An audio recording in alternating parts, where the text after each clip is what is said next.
میرا ایک دوست ہے وہ ایک لڑکی کو پسند کرتا ہے اور وہ لڑکی بھی میرے دوست کو پسند کرتی ہے, اور تو اپنے رکھ کے نا اپنے دوستوں پہ سنا رہے ہوتے, اپنی بات ہوتی ہے رکھ کے کس پہ سنا رہے ہوتے ہیں, دوستوں.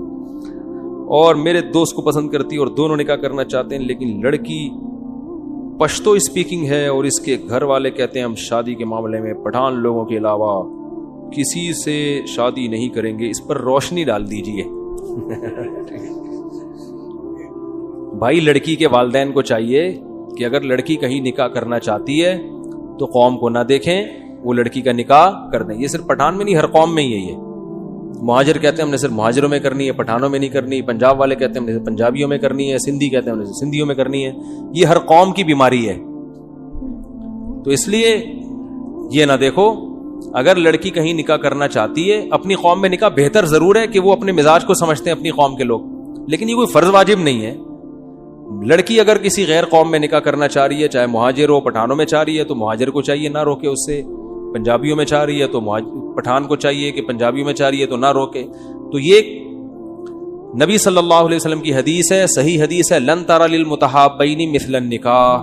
آپ نے فرمایا دو محبت کرنے والوں میں نکاح سے بہتر کوئی چیز نہیں. تو جہاں محبت ہو والدین کو چاہیے وہاں نکاح کر دینا. اور یہ حدیث کس موقع پر فرمائی آپ صلی اللہ علیہ وسلم نے؟ یہ ایک بچی تھی جو غریب صحابی سے نکاح کرنا چاہتی تھی, اور اس کے جو ولی تھے, ابا کا والد کا انتقال ہو گیا تھا, اس کے ولی تھے نا چچا, وہ مالدار صحابی سے نکاح کرنا چاہ رہے تھے.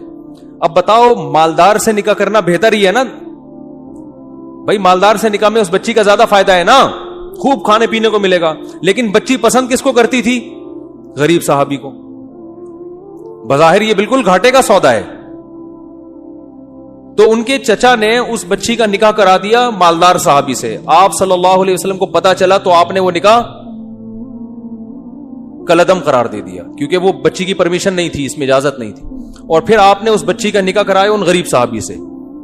اور اس موقع پر آپ نے فرمایا لن تری للمتحابین مثل النکاح, دو محبت کرنے والوں میں نکاح سے بہتر کوئی چیز نہیں. یعنی کیا فرمایا کہ جہاں محبت, جس سے محبت ہے اس کو جہاں چاہ رہی ہے وہاں نکاح کرو اس کا.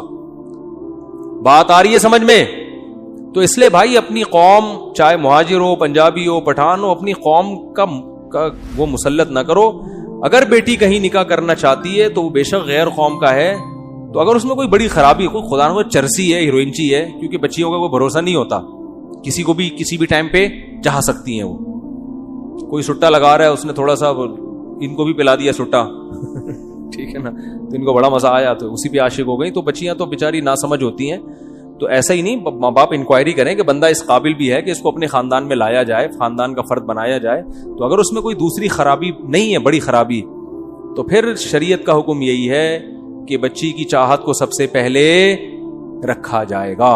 سمجھ رہے ہو کہ نہیں سمجھ رہے؟ اور اس کی مرضی کے بغیر کسی کو اس پہ مسلط کرنے کی اجازت نہیں ہے. بعض خاندانوں میں بڑا ظلم ہوتا ہے, بیٹیوں پہ نہیں چاہ رہی ہوتی, زبردستی تھوپ دیتے ہیں جا کے. تو یہ ظلم ہے, اس کا گناہ ملے گا, قیامت کے دن اس کا جواب دینا پڑے گا والدین کو, جو بھی والدین اس طرح کرتے ہیں. دیکھو اسلام کا پتہ اسی وقت چلتا ہے جب آپ اپنی چاہت کے خلاف اسلام کے حکم کو فالو کرتے ہو. بھائی جب تک اسلام آپ کے کلچر کو سپورٹ کر رہا ہے پھر تو ہر آدمی اسلام کو فالو کرے گا نا. بھائی اسلام میرے کلچر کو اگر کو سپورٹ کر رہا ہے, بھائی ہمارے یہاں کلچر کیا ہے, ولیمہ ہم سب کرتے ہیں نا, تو اسلام بھی کہتا ہے ولیمہ کرو, تو پھر سارے ہی کر رہے ہیں. تو یہ ٹھیک ہے, اچھی بات ہے, لیکن اس سے آپ کا مسلمان ہونا تھوڑی پتہ چلے گا. کیا خیال ہے؟ اس سے تھوڑی پتہ چلے گا. پتہ جب چلے گا جب آپ کا کلچر کچھ اور کہہ رہا ہو اور اسلام کچھ اور. آپ کا کلچر یہ کہہ رہا ہے کہ بچی کی شادی ماں باپ جہاں چاہیں کر دیتے ہیں, بچی سے نہیں پوچھتے بس. لیکن اسلام کیا کہہ رہا ہے؟ آپ کو بیٹی سے پوچھنا پڑے گا, اس کی چاہت کا خیال بولو بھائی کرنا پڑے گا. میں نے بڑے بڑے علماء کو دیکھا ہے, ان کی بچیاں بہت نو عمر تھیں, بالغ ہوئیں, اب خود پوچھتے ہوئے شرم آتی ہے باپ کو.